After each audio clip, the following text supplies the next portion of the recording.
네, 이달의 달달한 10분입니다. 오늘처럼 변동성 있는 장에도 달달한 종목이 있을지 전략과 함께 들어볼게요. 이달의 위원님 반갑습니다. 네, 안녕하세요. 네, 어서 오세요. 달달한 포인트 확인하시죠. 자, 5장 달달한 포인트, 엇갈린 물가와 고용입니다. 일단 CPI는 예상치를 웃돌았고요. 고용은 약세 흐름을 보였습니다. 신규 실업수당 청구 건수 역시 컨센을 상회하면서 고용시장이 다시 한번 불안감을 좀 키웠는데요. 이런 흐름 속에서 다음 달 비컷은 없겠다라는 금리에 대한 기대감까지 좀 줄어든 어제의 모습이었습니다. 오늘 국내 시장에서는 어떻게 대응할까요? 네, 금일 지수 상황 살펴보기 전에 미국 증시부터 좀 체크를 해보겠습니다. 네, 전일 뉴욕 증시는 생각보다 높았던 물가 지수와 또 좋지 못했던 고용 지표, 그리고 연준 위원들의 발언들을 소화하면서 소폭 하락 마감을 했습니다. 장전에 발표된 미국의 소비자 물가 지수는 헤드라인 기준으로 했을 때 전월 대비 0.2%로 시장 컨센서스를 상회를 했고요. 그리고 주간 신규 실업수당 청구 건수 보시면 25.8만 건으로 시장 컨센을 상회를 하면서 1년 만에 최고치를 기록을 했습니다.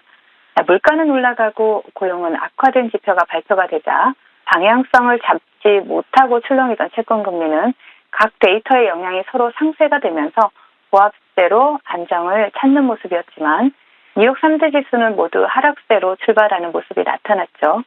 하지만 뉴욕 연은의 윌리엄스 총재라든가 시카고 연은의 굴스비 총재 등 연준 인사들이 비둘기적인 발언을 내놓자 증시는 다시 반등하기 시작했습니다. 나스닥과 S&P 500은 장중 한때 플러스권까지 돌아서기도 했지만 점심시간에 문제가 터졌죠.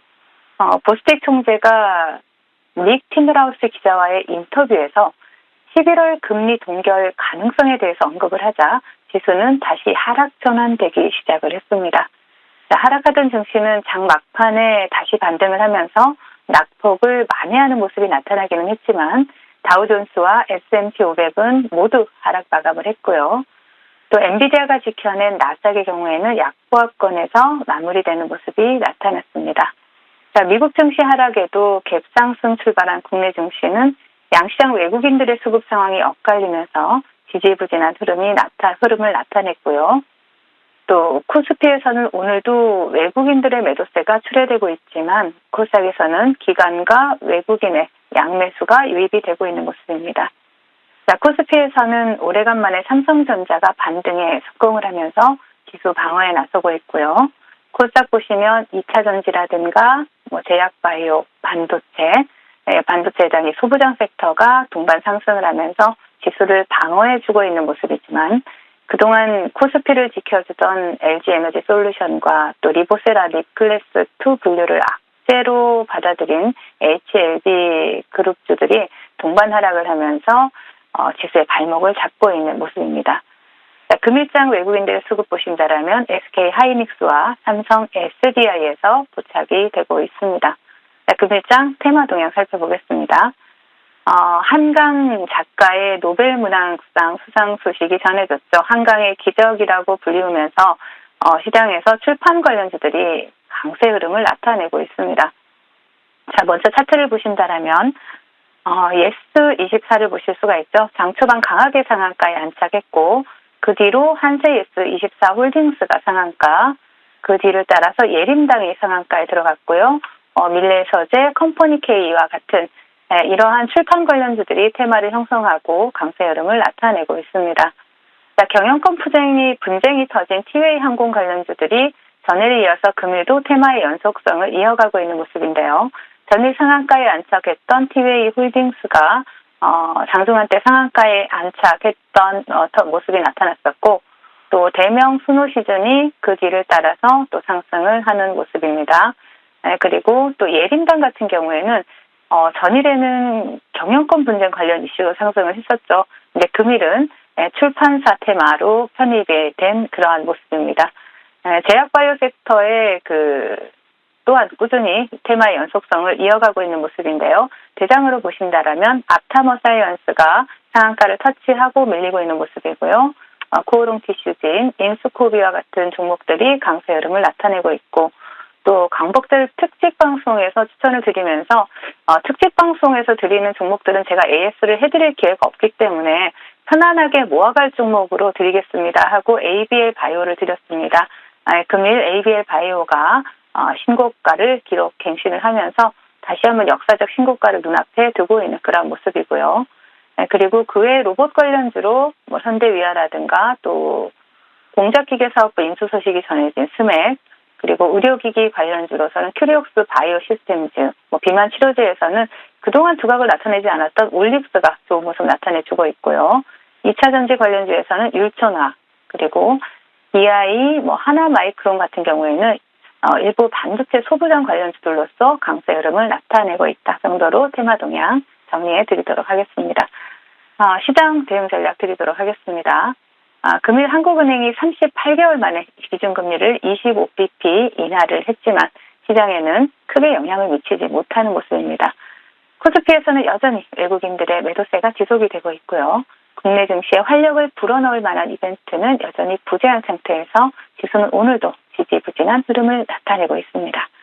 그리고 특별한 이벤트가 없는 상태에서 실적 장세로 접어든 이상 미국 증시와의 디커플링과 또 종목별 차별화 장세는 어쩔 수 없을 것으로 보여지는데요.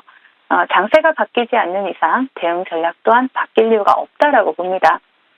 그렇기 때문에 지수의 박스권 흐름을 염두에 두시고 트레이딩 전략을 계속해서 유지해 가자라는 말씀 드리도록 하겠습니다.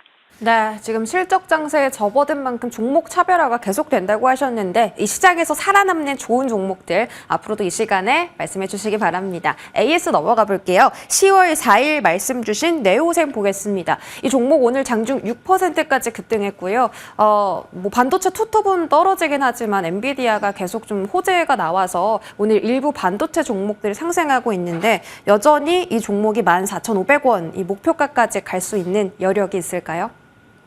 네, 충분히 가능하다라고 보는 종목이고요. 그래서 계속 관심 가져보자라는 측면에서 가지고 나왔습니다. 동사 같은 경우에는 세계 최초로 또 CXL 메모리 검사 장비 상용화에 성공을 한 그러한 기업이기 때문에 또 기술력이 또 상당히 있는 기업이죠. 그리고 글로벌 SSD 검사 장비 시장에서 1위를 차지하는 그러한 기업인데요. 차트를 바로 보시겠습니다. 네오셈 같은 경우에는 굉장히 강한 수급이 바닥권에서 들어오고 제가 항상 말씀드리는 장대 양봉 상단에서 견조한 조정의 흐름이 나오고 있습니다. 이 얘기는 하방보다는 상방으로 방향성을 정하고 있다라고 볼 수가 있겠고요. 그렇기 때문에 지금 구간이 여러분들이 차분하게 모아가실 구간이고 시장의 조정이 나오더라도 이 자리 최근의 저점인 1,800원 라인을 이탈하지 않는다라면 14,500원까지 또 단기간에 또 상승할 수 있는 수익을 줄 수 있는 자리가 나올 수 있다라고 판단되는 종목이니까 계속해서 추적해 보시자라는 말씀 드리겠습니다. 네, 좋습니다. 1,800원 이탈 여부 확인하자라고 말씀 주셨고요.